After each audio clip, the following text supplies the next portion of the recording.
Charles is a civil servant working daily at the Corporate Affairs Commission headquarters in Abuja. After long days spent tending to a steady flow of paperwork in the enclosed confines of Nigerian bureaucracy, he exits in pursuit of a deeply held aspiration to write and inspire, to teach and ultimately to succeed. But for this married father, whispering fears that the creativity which stirs within him may not produce the economic freedom he pursues for him and his family abound. In writing 7 Mysteries in Relationships, which is my new book, after a long day of work, I come home and usually I wait for my family to fall asleep so I can have some quiet time to be able to write. But unfortunately, usually around that time, there's usually no power supply.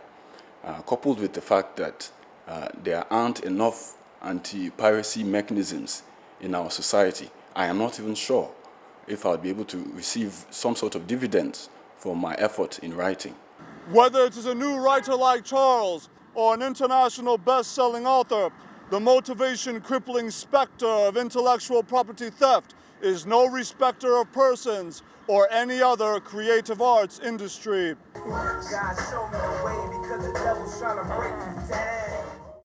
The music industry, alongside the indigenous movie industry, has been a victim of intellectual property theft. In markets and on street corners and busy intersections, the illicit and discounted sale of pirated music attracts the patronage of many low-income households in a nation where income inequalities cannot be more divergent. Ray Power FM's radio presenter, Yao Brima, does work that he loves doing, filling vehicles, homes, and offices across the nation with the latest music from the world's most successful artists.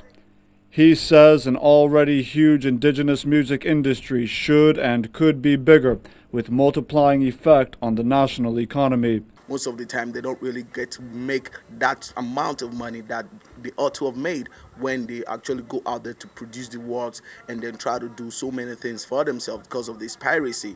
Okay, so piracy to me right about now in the entertainment industry is something that really needs to be dealt with. But regulators at the Nigerian Copyright Commission assert that they are on top of the situation. This society that we live in called Nigeria is so rich and diverse.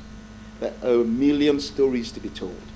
The Nigerian entrepreneur forges ahead in the dogged pursuit of brighter days, but in the presence of obstacles, he looks to government to effectively do their work, to protect his rights and ensure a level playing field for him to compete, while asking fellow citizens to pay the full price for his full and total effort. Ajuri Ngelale, AIT News, Abuja.